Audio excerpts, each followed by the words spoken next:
What's up, people of the world? Welcome back to a new video. Just want to set things straight here, as you may have noticed that most of my well-performing videos are the videos where I talk about the state of the game and the bad decisions that the developers or publishers are making. But don't get me wrong here, these are all valid observations or even my personally formed opinions of how the experience has been in the past months or seasons of Lost Light. I'm not saying that I'm a professional game reviewer, but I am just like every other gamer out there who wants to have fun, and the only difference that I have is that I put in the time and effort to create these videos to express and verbalize the feeling or experience that other players go through when they play this game. I just want to talk about this weird feeling that the Lost Light development team has been giving. I've stated my observations in the past videos and live streams that there has been radio silence with the moderators or the community managers who contacts us content creators on a regular basis. For about 2 months and counting, there has been little to no updates on what's coming up this season. No responses to cheating reports, no interaction with suggestion tickets, and even the most basic moderation tasks in the Discord server. This all feels so unnatural given how responsive and active the community managers were before. There have been rumors that there has been a massive overhaul in terms of the employment on the community management of Lost Light. Again, I have to express that these are all rumors and are all speculation based from what I've observed in these past weeks. In the official Discord server for Lost Light, the most we talk to for game concerns are both Heidi and Avril. But if anyone has interacted with them lately, they're either unresponsive or their answers have been very generic or templated. It is speculated that these are some of the people who are laid off and replaced by newer Chinese employees who are not so in-depth with English or other languages. So in a professional setup,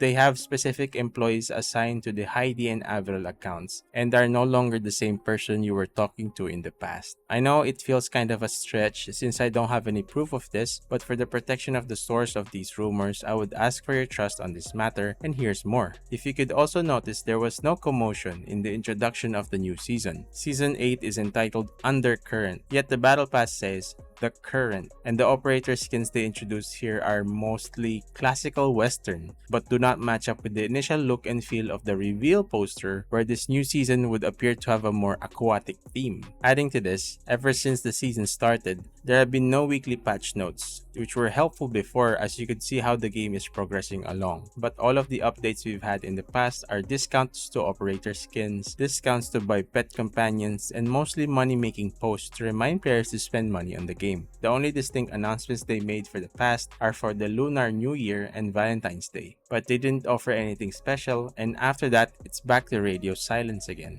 The activity has been very generic. Compared to how active they were in pushing updates and news about the game before, you will definitely notice a change in behavior. Here's a clip from my stream where I briefly talk about my observations on how they have approached in making changes to the game this season. But I can't help but say that the design is very Chinese. It's like the design of the rewarding system, the UI, is very focused on Chinese style of gaming. I don't know. Maybe it's just me. From a glance, you would think that I may be overthinking things, but a rumor also crossed me today that would change Lost Light forever. It is speculated that the game would become a Chinese exclusive game in the near future. This means the support and development for EU, NA, and SA will no longer exist, as the game will be catered solely towards the Chinese gaming community. With that kind of a possibility, it kinda makes sense now where we still hear Marauders speaking in Chinese voice lines, why the Hellosaurus label is in Chinese, as also are other items in the game. Again, it may be a stretch, but if you look at all of the pieces, they all kinda line up on that one rumor, where we will come to a place in time where Lost Light will be no longer playable unless you are from China. I love this game. It's a joy to play despite its flaws or issues. This is where I found my identity as a YouTuber and met awesome people through video comments and live stream chats. It would be a saddening event if the Chinese exclusivity of the game is implemented, as it would force me and all of my followers to leave the game even if we didn't want to. I just hope these rumors aren't true. I'm still hoping that the developers will prove these speculations wrong and give us an update that will blow us away and continue to make Lost Light one of the viable options for extraction shooter games that you can play today. But again, if all of these rumors are true, I guess it's Badlanders all over again. And we all know what happened to that game. Make sure to leave your thoughts in the comment section down below, and if you're new here, consider subscribing. Thanks for watching, and I hope to see you in the next video. Bye guys.